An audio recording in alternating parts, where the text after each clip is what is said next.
Olá, bem-vindo. Esse é mais um vídeo de pré-aula da disciplina da disciplina de ventilação, né, do curso de Engenharia Mecânica da UFJM.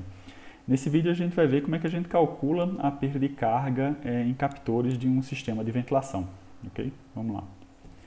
Então o que você está vendo aqui é exatamente a equação para o cálculo da pressão a jusante do captor, né? Essa equação já foi deduzida no vídeo anterior. Aqui a gente tem tanto a notação utilizada no livro, né, que a gente usa na disciplina, quanto a notação utilizada pela ACGH. Esse primeiro termo da equação ele corresponde exatamente à perda de carga no captor, né?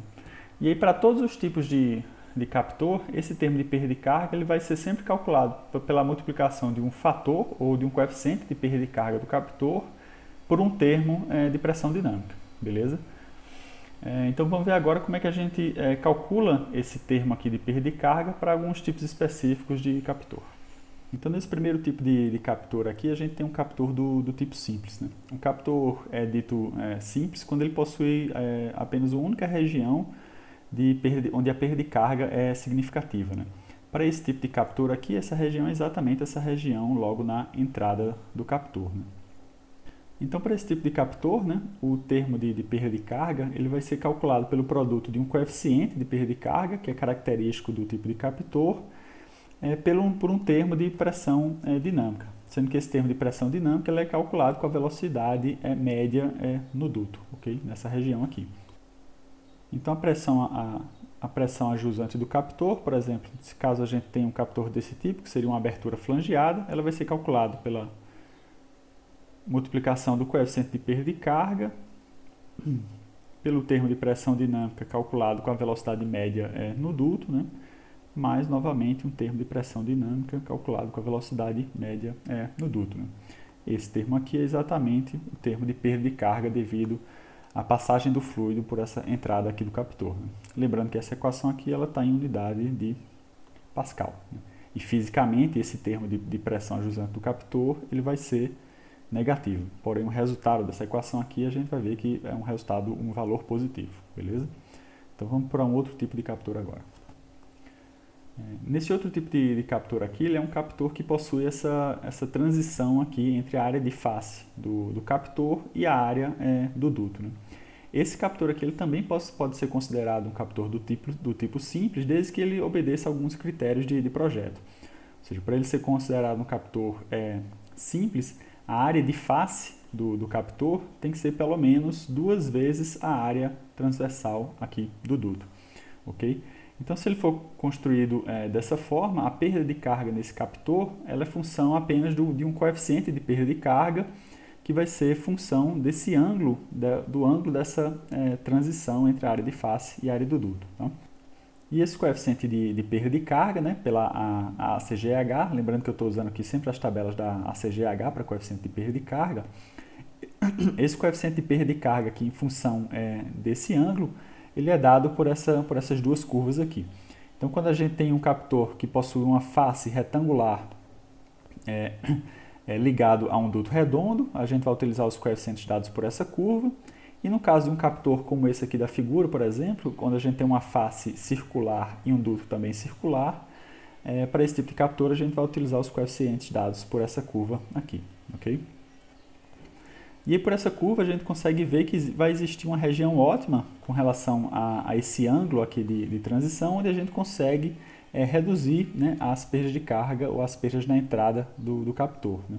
Por exemplo, nessa região, para os ângulos próximos aqui de 70 graus, né, para um captor desse tipo aqui, que seria um captor cônico, né, o coeficiente de perda de carga é igual a 0,05. Né?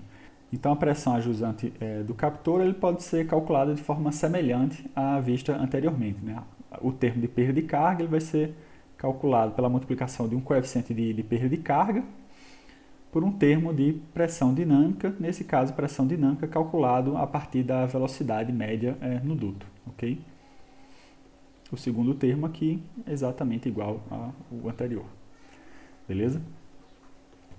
Então vamos ver agora mais um tipo de captor. Então nesse último tipo de captor aqui a gente tem o que a gente chama de captor composto, né? O que seria o captor composto, né? É todo tipo de captor onde você possui um ou mais pontos de perda de carga significativa no captor, né? O tipo mais comum desse captor é quando a gente tem, como esse mostrado aqui na figura, né? Quando a gente tem uma entrada aqui com fendas, né? E além disso a gente tem uma região ainda, aquela região de transição entre o captor e o duto, ok? Então nessa situação, aquele termo de perda de carga, ele vai ser dividido em duas parcelas, né? Uma para contabilizar as perdas de carga na fenda e uma outra para contabilizar as perdas de carga devido à transmissão, né? Então como é que vai ficar o cálculo dessa perda de carga, né, lá na equação para a determinação da pressão ajusante do captor, né? Então o termo de perda de carga ele vai se dividir em duas parcelas, né? Nesse caso aqui que a gente tem uma fenda, né, a perda de carga nessa fenda ela vai ser determinada pelo coeficiente de perda de carga típico da fenda, que nesse caso aqui é de 1,78, né, multiplicado pelo termo de pressão dinâmica. Nesse caso específico da fenda, esse termo de pressão dinâmica ele vai ser calculado utilizando não a velocidade do duto, mas a velocidade da fenda, ok? Lembrando que essa velocidade da fenda é exatamente a velocidade média do escoamento aqui nessa região da fenda. O outro termo de perda de carga desse captor composto vai ser exatamente devido a essa transição aqui, ok? Então, esse termo de perda de carga, novamente, ele vai ser calculado por um coeficiente, que é função desse ângulo de transição, né? Vamos utilizar aqui o mesmo coeficiente utilizado anteriormente, né, de 0,05, né?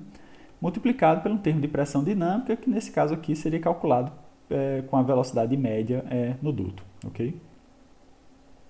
Então, da mesma forma que visto anteriormente.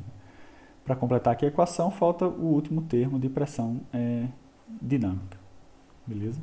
Então, a gente tem aqui a pressão ajusante do captor para um captor desse tipo composto.